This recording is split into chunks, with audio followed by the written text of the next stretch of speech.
What up, cool kids? My name is Calabi Funtimes, and I'm back from VidCon, as you've probably seen from the last two prior VidCon vlogs. My top 5 takeaways as a first-time VidConner attendee. VidConner.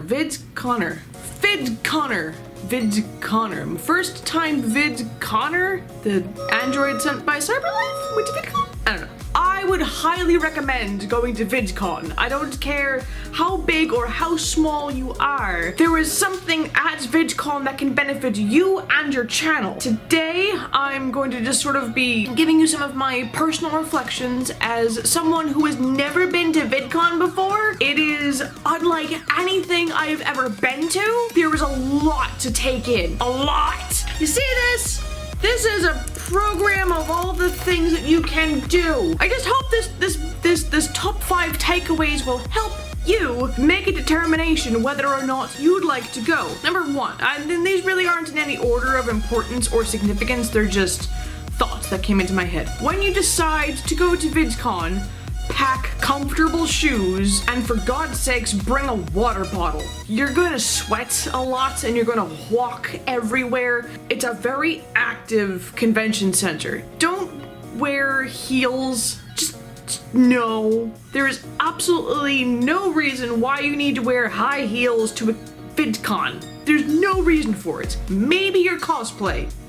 Maybe. But otherwise, you're gonna be walking around, you're gonna be standing in line. If you don't make it to a panel in time, they don't have seats, you're gonna be ending up standing room only in the back. On the subject of panels, get to events early. Plan your time accordingly. Look, they give you a giant schedule even before the convention starts. Plot your day. I would pick a couple of panels. I would get there about a couple minutes early so I could actually line up and get a seat as soon as I walked in. They're very good about allowing a gap of time between the end of one panel and the start of the next, usually about half an hour. Now, that sounds like plenty of time. However, you need to take a bathroom break, a water break, and a food break in there. That's probably not a lot of time for many people. If you need extra time, quietly and respectfully slip out a couple minutes before everyone breaks, and then just go and use the bathroom before it gets busy, refill your water bottle, grab a light snack. There's vending machines and food trucks fucking everywhere. You will never go without food. However, that brings me to point number 3. Bring your own nourishment. As of this year, VidCon is still allowing its attendees to bring in food from the outside. I can't say that's gonna last for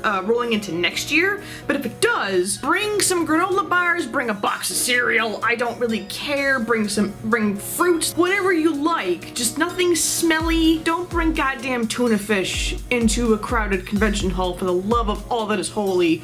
No! Bring something that you can snack on while you're waiting in line to go test a demo, while you're waiting to meet your favorite creators. You can just go and use the vending machines or the food trucks or the the cafeteria, whatever it was, but it's very expensive. You're gonna be poor, like I am right now, by the end of the week because we didn't prepare. We walked in and we're like, cool, we got our badges, we're gonna go and explore. Oh right, I'm hungry. Well, better pay $10 for a smoothie.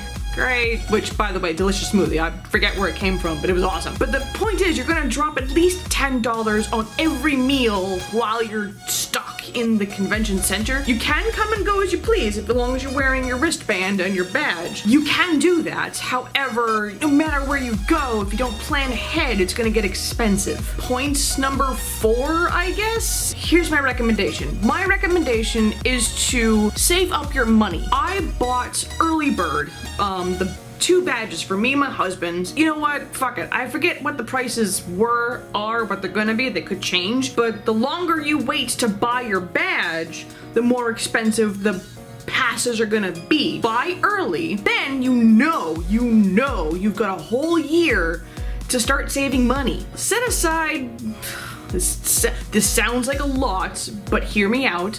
Set aside about $1,000. You can save $1,000, and maybe I'll make a video about how to save money. Set aside about $1,000 because you're gonna want a decent hotel.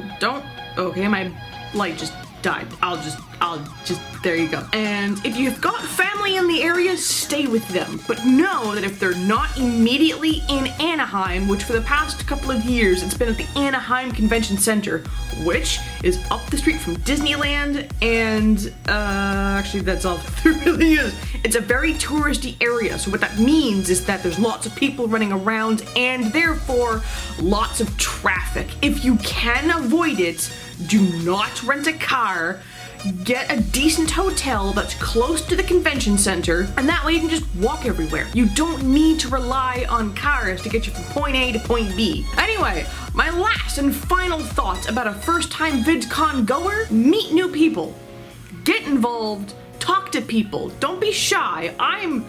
Let me tell you, I am the most awkward human being on the face of this planet, and if I can go out and meet some really cool new people and have some wonderful interactions and talk with them and speak with them and just make some new acquaintances, do as much as you can wherever you can, and you're gonna have a great time.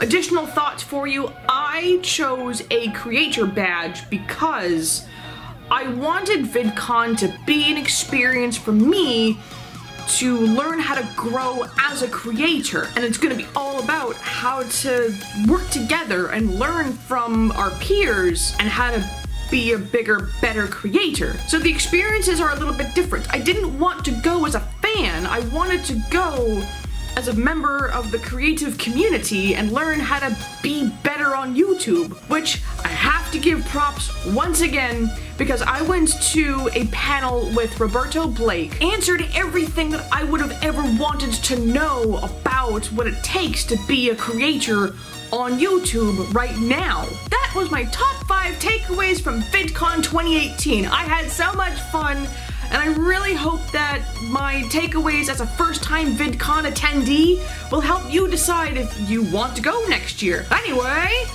thank you guys so much for joining me today. I really appreciate you all stopping by. Please don't forget to give it a like and leave a comment and have a fun time today, and I will see you all next time.